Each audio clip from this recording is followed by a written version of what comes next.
Welcome to Teen Do It at Home. I'm Ashley, the Youth Services Manager at the Tiffin-Seneca Public Library, and today I'm going to teach you how to make your own paracord bracelet, and all you're going to need is the stuff in the kit, some scissors and some glue, and a ruler.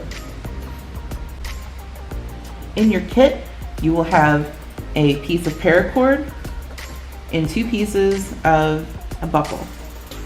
Go ahead and take them apart.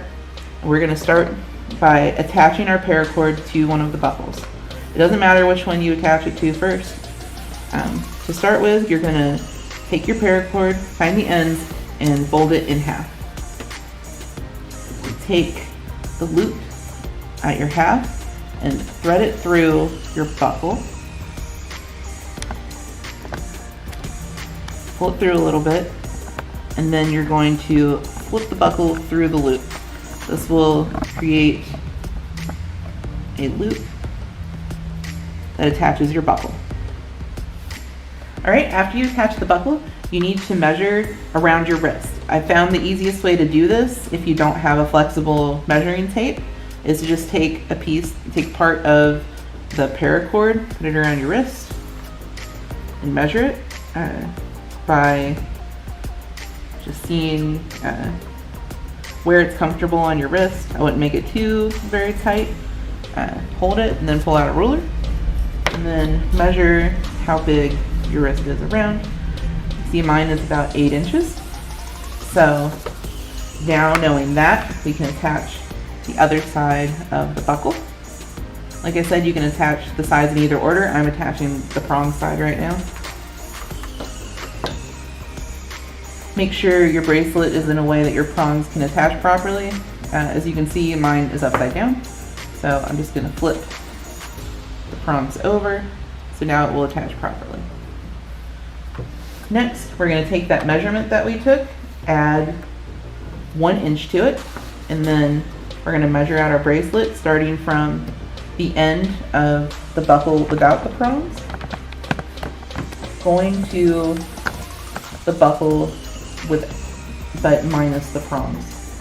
So I know that's a little complicated to understand, but basically you want the measurement around your wrist plus 1 from this end of the buckle to this end of the buckle just without the prongs. You can see mine's hitting at 9 inches. That's where we want it to be, so it'll fit around my wrist.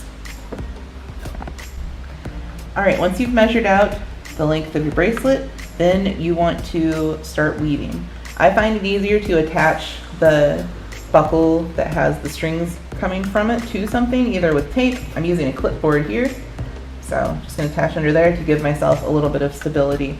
Try to keep the strings about the same length that you had them. So split them up so one string is on one side and the other string is on the other side. The stitch you're going to be doing is called the cobra stitch. So if mine isn't clear enough, you can look up a cobra stitch on Google or YouTube, and you can surely find some very clear instructions for it. I'm going to do my best though. So we're going to start out by taking our left string and putting it under the center. Then we're going to take our right string with the left string going over it. So as you can see here, we have our left string going under the center and over the right string. The right string then is going to go over the center string and through the left loop. This is 1/2 of the cobra stitch. So you can see we got a knot right here. To make that even, you're going to do the exact same knot but on the other side. So instead of starting with the left going under, we're going to start with our right string going under the middle and over the left string. You're going to take your left string and go over the middle and through the right loop. Tie it tight, and you want to make sure you're being pretty firm with this. Try to hold the middle string down with your thumb while you're doing this so you can get it nice and tight. And that's going to be 1 full knot. Then you're going to keep going all the way down until you get to the bottom buckle. Again, alternating back and forth.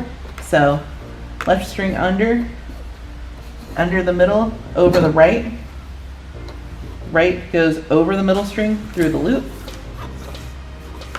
Instead of hold down your middle, it makes it a little bit easier. But you don't want to tape down your middle either, because you need to be able to put your paracord over and under it easily. So you go under the middle with the right string, over the left, over the middle.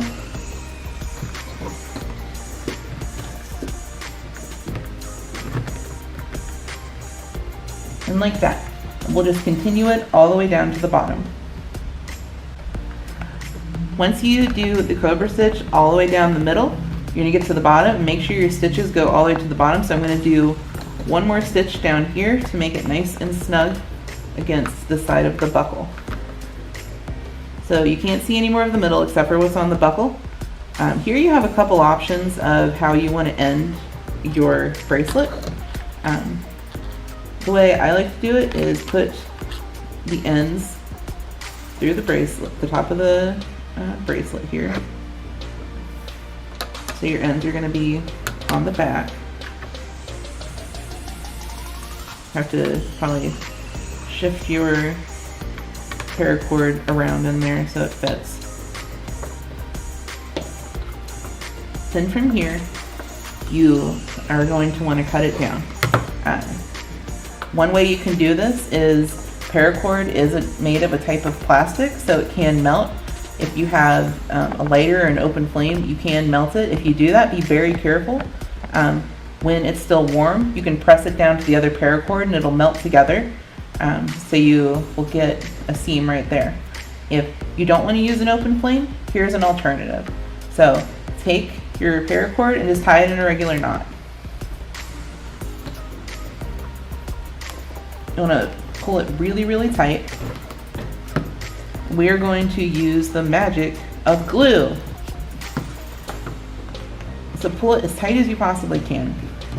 Paracord is an interesting type of material because when you cut it, you'll see that there's the cord on the inside and then this plastic material on the outside. This material is the part that can melt, and it isn't actually attached to the center, so it'll come straight back. So what we're going to do to prevent that from happening is we are going to cut it close to our knot. Get it as close as you can.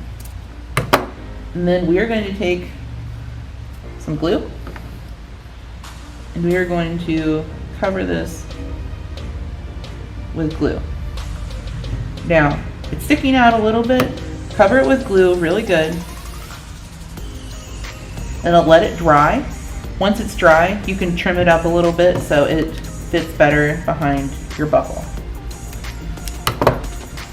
Again, this isn't the most ideal way to do it, but if you don't feel comfortable with using an open flame to melt it, this is another alternative that you can use.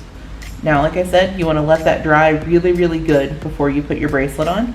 But after that, you have your whole bracelet. I hope you enjoyed this craft, and we'll see you next time. Bye!